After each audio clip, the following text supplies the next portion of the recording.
Alright, ladies and gentlemen, the first Memory of Chaos in version 4.0/Plain Acadia has finally just released, so you already know we have to go ahead and clear it. Of course, all units here will be F2P E0S0.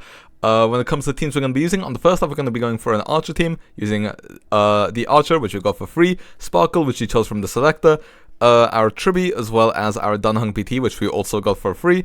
And then on the second half, we're just going for BLACKSWAN, Hysilens, Kafka, and Hyacine. Like I said, audience here are E0S0, you know the drill. With that being said, let's just hop right into things. But real quick, if you want to play any characters in Plain Acadia, then I have the perfect for you, and that's a sponsor, lootbot.gg. You can use lootbot to top up on your favorite games like Honkai, Starl, or Genshin Impact and save up to 25%, along with great value offers like the all-in-one bundle, guaranteed limited and rerun character bundles, and the limited 6,480 generic shards pack that lasts for the first week of the brand new version. If I were to buy the 3,280 generic shards and get double with the top up bonus, all I have to do is enter in my UID, region, and go to top up now, and they typically arrive in less than a minute. Creators like DuckTV and Jello Impact are also collaborating with Lootbot, so they are trustworthy, and they also have thousands of positive reviews on Trustpilot. Also, new users can get 10% off, and returning users can get up to 8% off in the first week of the new version. So be sure to check out Lootbot with the link in the description. Back to the video. Alright, well then, here we are on the first off with our Archer team. Now I will have to say my Archer team is definitely not as well optimized as it could be, but hey, also I'm not the best at playing Archer. Like I said, I don't have that much Archer and Sparkle experience. Like, we only picked up Sparkle recently, and because I didn't have Sparkle, I barely played Archer because he did not feel good to play without Sparkle. But hey, at least we can make up for that now, and obviously Sparkle's been Nova Flared as well, which makes her feel even better. So yeah, anyway, let's go ahead and just pop all of our stuff here. We want to make sure we have our Tribbie ult up so that we can have some good buffs on our Archer. So let's go ahead and action forward them with Sparkle. Go ahead and ult on Sparkle first turn so that we get the buffs from all her ultimate. Actually, I don't remember if they count as buffs on Archer, if they're debuffs on the enemies. I'm not entirely certain. Let's see if we go ahead and check our Archer stats first. So 100 to 371, and I believe that Cypher stuff was boosted by our ultimate, although I'm not 100% sure. Anyway, we have a 175k, 257k, another 335k here. We go for one more attack, 331k into an ultimate, and I believe that this should kill. There we go, 534k from the ult, and then Tribbie, and then follow-up attack, 122k from the follow-up attack, which kills, and then finally we head for 262k on this guy playing the, is that a, I want to say, okay, that we can't compare that to an instrument, never mind. But yeah, that's some very satisfying damage to start things off. And then we got the SP refund from our Sparkle, not Sparkle, bloody hell, from our Sparkle. So yeah, glad to have learned that. See, I'm making progress, guys. I'm improving. I'm slowly improving. I do read the comments. I do actually take advice on board. Although, to be fair, I do sometimes get told, improve your builds, and I'm trying, believe me, I do try to improve my builds. It's just, RNG sometimes isn't nice to me, man, what can I say? Anyway, we are unfortunately not going to be able to zero cycle, because I don't believe that this DDD proc, so yeah, this is why you want to have a bit more speed on your Sparkle, just so that you can get a couple of dance stances in order to act twice in this AV. So yeah, mine's unfortunately 150 speed, so that will not be happening. But anyway, we go ahead and ult on her, and now we can skill our Archer as well. Because we just Tribbie ulted, we should get a follow-up attack from Tribbie once we use our ultimate, which will go ahead and trigger an Archer follow-up attack, which will give us another skill in, which will allow us to do even more skills here.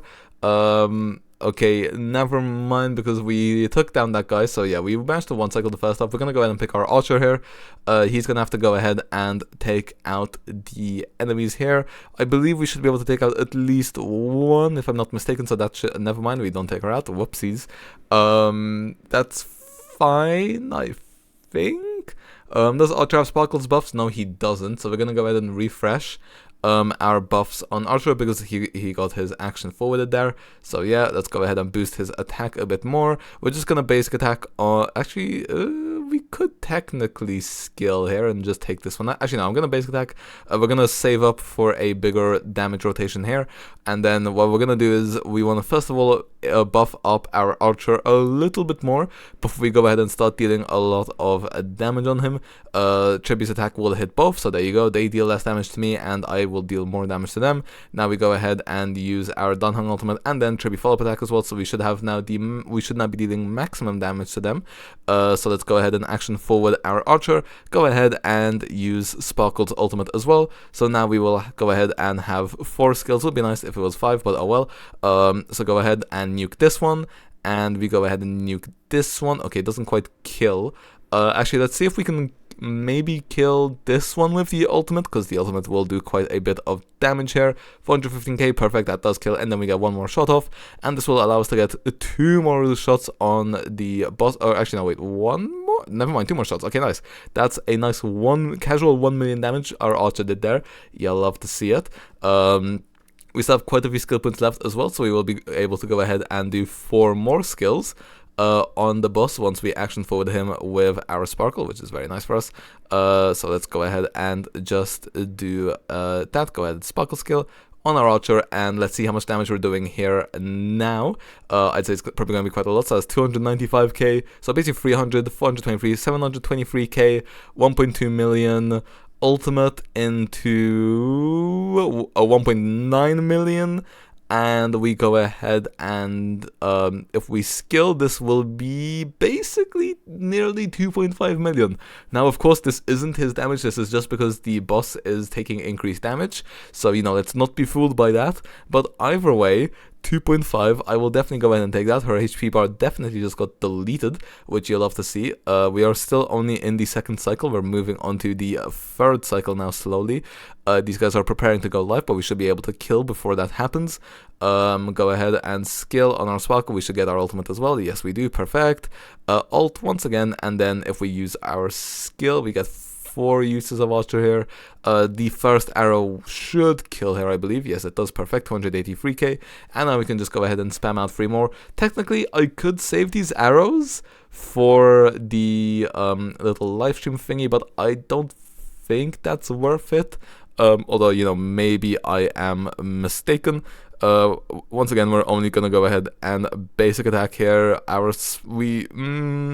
We might not be able to act for a while here, if I'm being honest, because our sparkle ult is far away from coming back up. I don't know if it was worth it hitting the boss, because that was only 16% damage. If we had gotten out of this state quicker, maybe it would be more worth it. Like I said, I'm not entirely certain. I think I'm gonna go ahead and skill our archer. I will say though, these boss mechanics are quite fun, deciding whether you want to hit the left or the right screen. Okay, yeah, we don't have any buffs up on our archer, so we will have to go ahead and action forward him. So what was I saying? Oh yeah, I do actually think this is quite a fun boss. I don't know how much of a shill boss this is. If I were using elation characters, I would assume very much so, but I'm not. But either way, I still think it's a fun boss, and I mean, hey, archer works decently well. Well enough at least. Even my unoptimized archer feels pretty good to play here at least. So yeah, I will go ahead and take that. So let's go ahead and pop off 2 skills here. Not ideal, but we'll just have to make do with the amount of skill points that we have. And now when we skill on our sparkle, we should get our ultimate back up. We should get our ultimate, which will allow us to do quite a few skills on our archer as well. Maybe we can even finish everyone off in that little dimension. We'll have to see. Actually, probably not, because I don't think we're gonna get our ultimate, although I could be mistaken. If we do get our ult, then I think we do end it here. If we don't, then I don't think we do. Simple as that, really, to be honest. Actually, no, wait. I want to call this one the mini boss. The middle one's taken quite a lot of damage, so actually, I think we might be able to take this out here. That's going to go ahead and be 2 skills, and I think we can do 2 skills on these guys. This should take a... Oh, no, you lived on 1 HP. What about you? And you also live on 1... Wait. Oh my god, Dunhunt's Dragon actually did something. Oh, Dunhunt's Dragon actually did damage for once. Wow, that is not something you see every day. Oh my god, that is insane. Oh, that's really funny. I can't believe that's what I'm getting hyped over, but oh well. Anyway, go ahead and skill our archer here. I don't think we kill her, but we should get pretty damn close. We're gonna get 5 skills here, so that's 700k. Okay, I would count that damage, but I'm just not going to. So 700 into basically 1 million, because that was basically 300k. Let's go ahead and get another skill point back. So yeah, we're currently at 1 million into 1.4 mil, into 1.9 mil, into 2.4 mil, into 2.9 mil. If you added in the follow-up attack, that's basically over 3 million. Like I said, she's taking increased damage. My archer definitely does not do 3 million damage with an ult and 5 and like 1 or 2 follow-up attacks. Oh, this sucks so that she's on 8% HP and she's sending us to the live stream. Honestly, I think what I'm going to do is, I think I'm going to go ahead and send our done Heng into it, because he's not going to be contributing damage here, and also he can definitely survive very easily. This guy only has 8% HP left, and I don't want to clear slower than 5 cycles, so I'm going to go ahead and I know she has quite a lot of damage resistance in this state, but I believe 4 archer skills and an ultimate should definitely be enough to take her out, even despite what her resistances might be. So let's go ahead, skill, that was about 200k, slightly below. We've now done 400k into the Tribbie ultimate, and the follow-up attack will go ahead and kill, which is very nice. So there we go, 5 cycles with our archer. I will definitely go ahead and take that. Obviously most units in that team were free. It's a very free-to-play friendly team, so yeah, I'll definitely go ahead and take that. But anyway, now we are left with our dot team up against the Lygos boss fight, so let's go ahead and just use our techniques. Now obviously you would prefer to have done Heng PT here as opposed to Hyacine, but well, I don't, so yeah, we're gonna have to go ahead and just do this without him. But at least I believe in our Hyacine to get the job done. Now I know some people will say, oh, just use Hua. I do not own Hua, so I will not be using Hua. We're gonna go ahead and just pop the ultimate straight away on our Hyacine, because we have quite a few skill points to begin with here, so we don't really need to go ahead and worry about conserving them. The SP economy in the dot team is quite nice with the recent changes and stuff. Well, with the addition of BLACKSWAN, with the addition of Hysilens, and then the Nova Flare of BLACKSWAN, I just feel like the dot team feels very, very clean to play right now. Go ahead and skill on our Hysilens. Now we can go ahead and skill as well on our BLACKSWAN, but then afterwards we mostly because we want to get the Death Shred in, go ahead and ult with our Hysilens as well, which does 533k damage. I always think Hysilens ult is very underrated in terms of the damage it does by itself. Go ahead, and now we're mostly gonna basic attack with our Hyacine. We're gonna be more so relying on her ultimate. Like I said, I would prefer done Heng PT here, but in between Hyacine's base HP increase as well as Hysilens' attack decrease for the enemies, it just makes this team very, very easy to sustain. Even if you're not using very many skills on Hyacine, you can kind of run her skill point neutral, I'd say, at least in my opinion. Anyway, go ahead and ult on our Kafka, skill as well, and that should be that boss basically taken down. Yes, it will be perfect. So I think we should be able to we're definitely zero cycling here, because we have the Kafka follow-up attacks available to us. We can go ahead and ult on our Hyacine's turn, and then the follow-up attack here after Ika's attack will take him out, like so, perfect. Although we do only have 1 skill point here, which is unfortunate.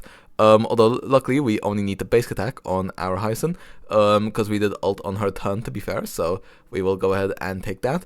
So yeah, also do we have, oh okay, we do have the death reduction from BLACKSWAN. That's persisted, that's nice for us.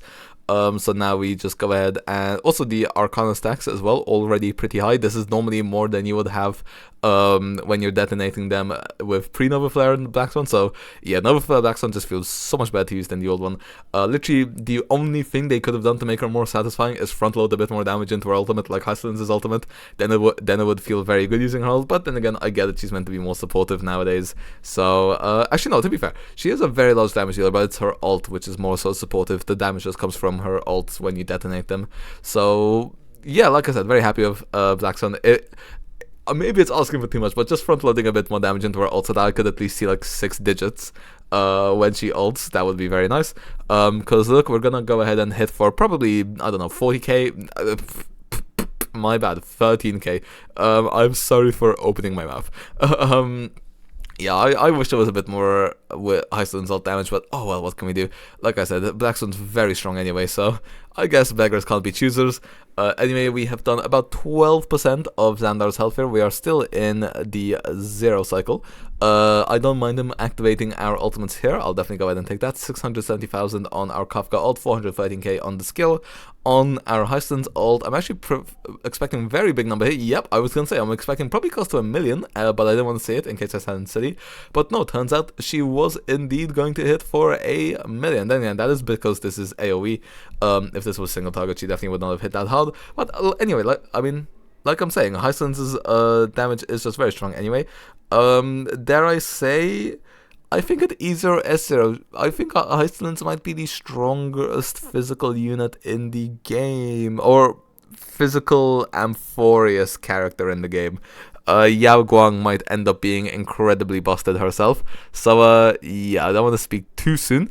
Anyway, a lot of detonations going off here. Lygus getting closer, Xandar getting closer to his transformation, which is nice because of course I do want him to continue stacking up his damage vulnerability, which is why I remember last time Lygus was in the Memory of Chaos, where you were able to use Blade and clear in, I think it was 5 cycles with an E0S0 Blade team.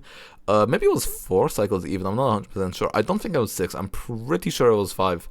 If we had Blades E1, I would probably try it again, but I don't want to try an E0S0 Blade against the first half because I find that DOT enemy fish very, very annoying. So, yeah, unfortunately, not going to happen this time around. Maybe I'll try it out in my own time, but hey, I just kind of wanted to get this out quickly because it's been incredibly busy times over here for me, but, that's not that important. What's more important here is go ahead and taking out this Xandar here. So he has gone through a few transformations, so he has I believe that's 2 damage vulnerability increases on himself. It will be going up to 3 soon enough. I will also, one thing I will say, I actually did finish the playing Acadia character quest. I meant to talk about this when I was saying just how fun the last enemy was, but when I play Archer, I feel like I need to lock in more, but Dot kind of plays by itself, so, you know, I don't need to be as locked in, I don't need to make as many decisions as when you are playing a Hunt character, but yeah, I will say playing Acadia off to a very fun start. I definitely think that finale was very hype. I will say, I do think the beginning's kinda... I could have done with the beginning being a bit shorter, but I feel like every single region there's just a lot of yap at the beginning, just kind of set the precedent. I mean, Amphoreus was the same, although Amphoreus felt a bit more lore-y, whereas playing Acadia just felt a bit more like characters messing around. But either way, I don't think the start of the quest was bad, but then I think the later half of the quest was pretty damn good. I'm actually quite happy with that. So... yeah, watching the whole, everything that went down with Sparksy and Sparkle, I'm not going to spoil anything, but yeah, the version 4.0 quest is shaking up to be pretty fun. All the stuff with the supplicants and the masks, as well, again, keeping stuff vague, but all of that stuff also, I think, sets us up very nicely for future versions. So yeah, I am looking forward to playing Acadia. I felt a lot of doom going into this region because of all the delays and stuff like that. I was not sure if this region was going to feel complete and stuff like that.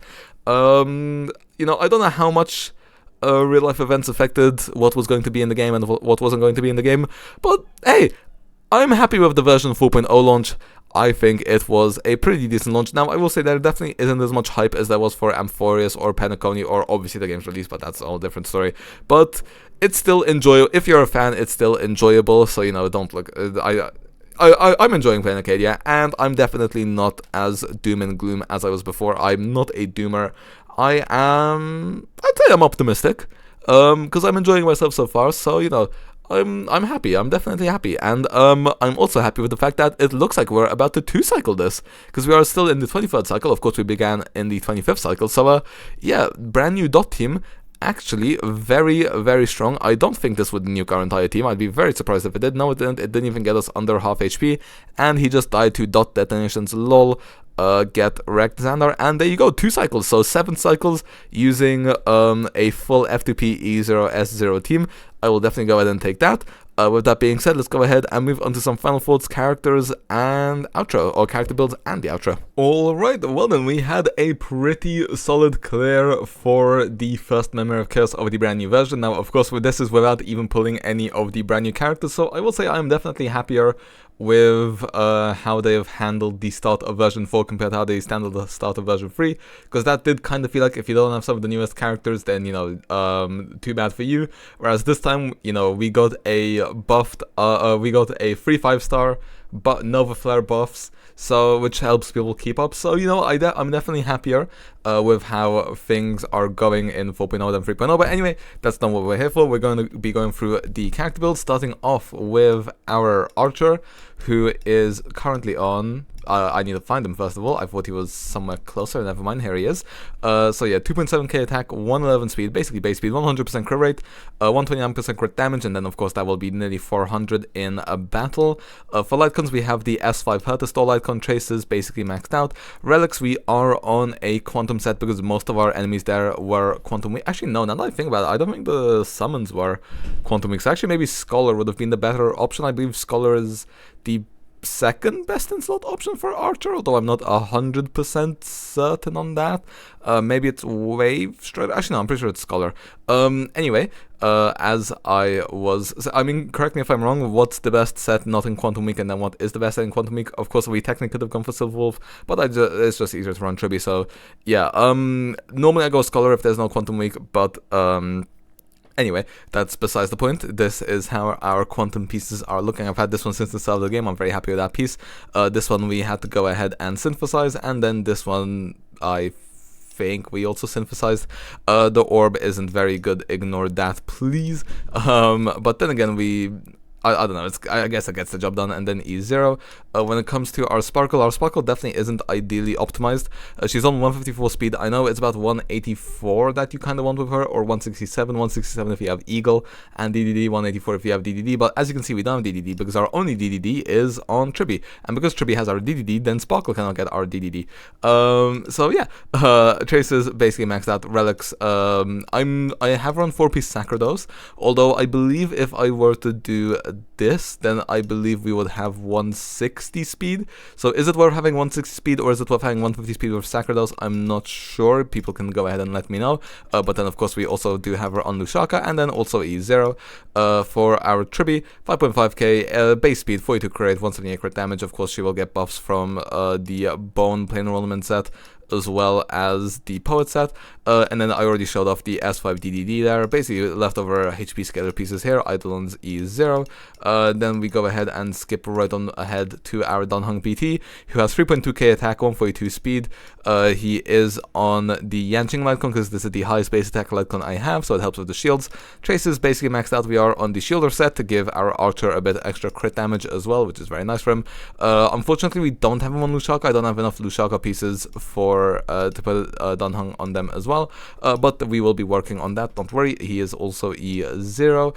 And then when it comes to our dot team, starting off with Hysilens, 3.3k attack, 135 speed, 123 effective rate, so we do hit the 120 threshold. Eyes of the Prey S4, traces maxed out, relics. Also basically just getting, making sure we hit the speed and effective rate requirements. Attack boots on the dot set, and then Eidolons are S4. When it comes to our Black Swan, she's on 3.4k attack, base speed as well, because a lot of her stuff is tied to her own turns instead of the enemy turns. Nowadays, Eyes of the Prey S1, and then traces maxed out, relics, once again speed and making sure we hit 120 EHR. I'm not sure I showed that off, but yeah. Relics, and then we have this, and then she is on the Pan-Cosmic set because we needed to get the 120 requirement. In an ideal world, we're able to switch her over to this set, but at the same time, I don't have a good enough revelry pieces for her. My ones on the Hysilens aren't the best in the first place, so yeah, that is still a work in progress. And then Kafka, 3k attack, 163 speed on the S5 Hertastore Lightcon, not Hertastore, on the S5 Silver Wolf event Lightcon, which you can get from the Hertastore. Relics, we have her on 2p speed. I know that Eagle is better, although I don't have a good enough Eagle set that I am happy with, although like I said, work in progress, so maybe soonish I'll have a good enough Kafka for that, or good enough Eagle for my Kafka, rather, I meant to say. And then also on Luciaco to give our Black Swan some extra attack because she is in the first slot nowadays, and then also E0. And then finally our Hyacine, just for her sustain, is on 5k HP, over 200 speed, nearly 100 crit damage, although her personal damage will not really matter in this team. S5, her to store light cone, relics, warrior goddess set will not matter on this team once again because crit damage doesn't matter. Giant tree, and then Eidolon's E0. So yeah, that's it for our characters. Let me know how you guys found the first Memory of Chaos of version 4.0 playing Arcadia. With that being said, hope you guys enjoyed. See ya.